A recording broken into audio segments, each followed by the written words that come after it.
Everyone, this is Kiva Vlogs, a Filipino actor based here in Saudi Arabia, and welcome back to my channel. Agad-agad gawa natin reaction video ang Barda compilation because why not? Charis. So it won't take any longer dahil absent tayo kahapon at hindi tayo nakapag-vlog. Dadamihan natin ngayon ang mga reaction video na gagawa natin for today's video. Kamusta kayong lahat?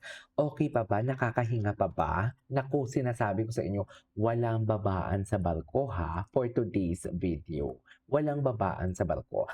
Pero anyhow, sa mga nagtatanong pala sa akin, ng mga nagsasabing, KJ, may nagpaparamdam ba talaga and everything, hindi ko yan mako-confirm nor deny. Pero may mga nakakarating sa aking mga balita na yun na nga, hindi lang isa, hindi lang dalawa, parang magiging tatlo pa ata. At ang malala pa nito, puro kapamilya.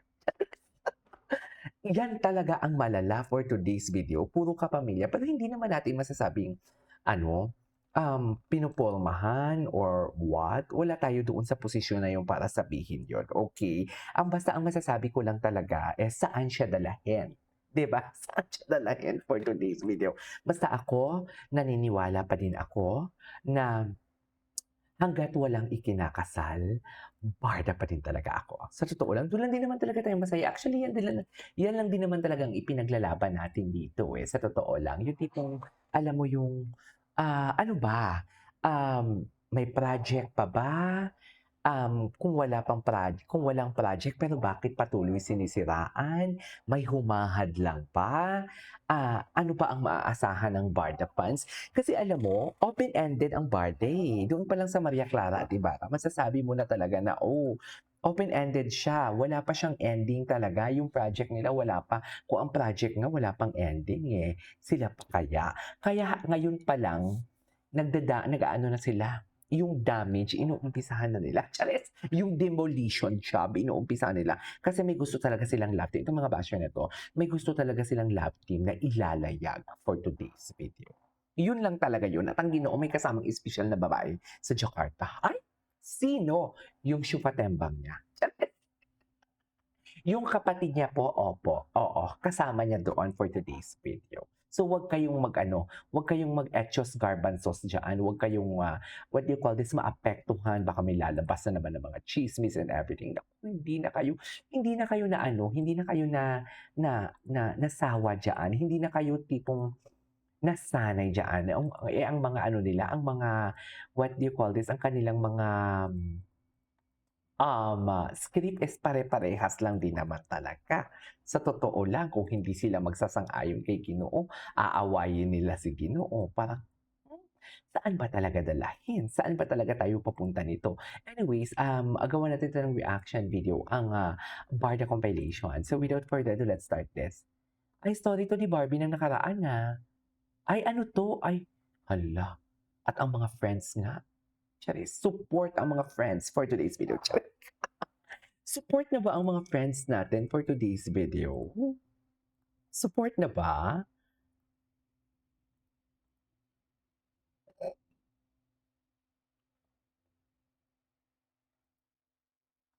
Ay,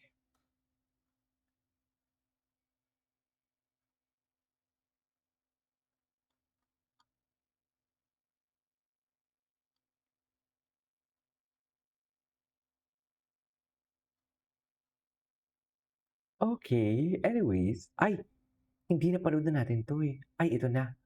Usap-usapan ang Eto na teaser nga. post ni Barbie Fortesa na Naghambala na nakatunghayan ba ni ang OG lahat? Boy walking Charis! down that church Yan ang aisle. sinasabi May ko. dalawa pang singsing at ang caption niya, I've Anes. waited for this for so long.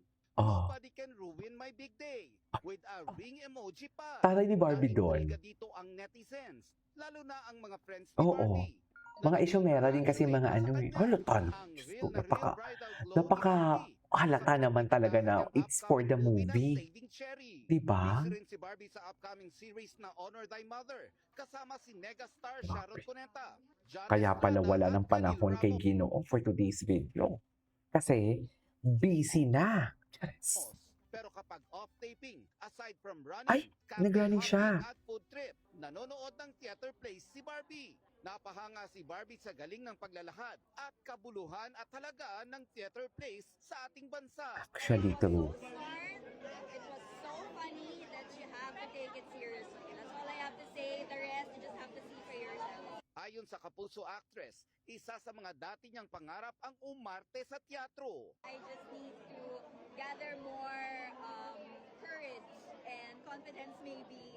And I guess, I'm just wishing and hoping for a very good material na Ano kaya- worth it talagang pagtuunan ng Ay, gusto niyang maging serial killer, di ba? Pero yung paggawa niyan, mabusisi talaga. So, Mabusisi. yun yung kailangan ko pang paghandaan. Nelson Canlas updated sa Showbiz Happenings. Anyways, ay, ito. Social May mga issues, interview. pero in a very witty and funny way. So it's the kind of humor na it's smart enough you're gonna have to take it seriously. Oo. It was an experience. And it's the kind of experience na gusto kong ulit-ulitin. So I will definitely watch this again. Kasi para sa akin, hindi lang siya natatapos sa gabing ito. Parang everything I saw, everything I've seen today, bibit-bitin ko siya. And kasi masterclass siya from Miss Eugene eh. Acting masterclass siya talaga eh. Hindi ko alam kung mas-spoil ko, pero ang dami niyang ginawa dito na acting approach na pwedeng i-translate din sa film and TV. Ay, Na talaga. pwede din Kung sa bagay, ibang-iba nga naman talaga ang ang matutunan. theater. So, mas yun. Talagang nag-aral lang talaga ako buong show. Pinag-aralan ko lang si Miss Eugene. And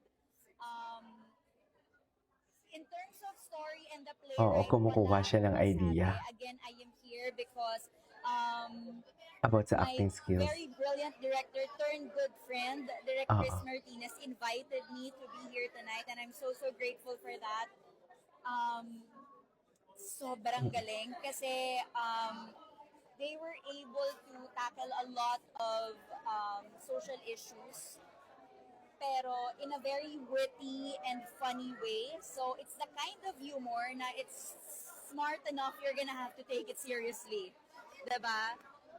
Yung humor nila, ang talino, and ang galing kasi napagsama-sama nila ang lahat ng magagaling sa industriya ng teatro para sa napaka spectacular na show na ito, and it's something that Alam mo, the way siya magsalita, alam mo yung mararamdaman mo talaga or mapipil mo talaga sa kanya, yung humility, no? Sa totoo lang, you can really feel the humility talaga ng isang Barbie Fortesa pag nagsasalita siya. doesn't need any introduction. Ay, Sabi ano nga ni nangyari? Direk Bakit Andoy, na- ano ako? he doesn't need an introduction. Siya na yan eh. Siya na talaga yan. And I'm so happy to also see him. Ang tagal ko na siyang hindi nakita. Siya ang director ko sa Stairway to Heaven sa first time sa Pilyang Caribbean. So I'm so happy. I'm so happy to see him again. More of him actually tonight. Parang too much of him. I saw too much of him tonight. Pero ang galing sobra. Wala akong ibang masabi. Hindi siya hindi ako nagiging OA, pero napakagaling ng lahat. Okay. Anyways, that is our for today's video. Itutuloy pa natin ito. Marami pa tayong gagawin ng reaction video. This is Kate for Vlogs and see you on my next vlog. Bye!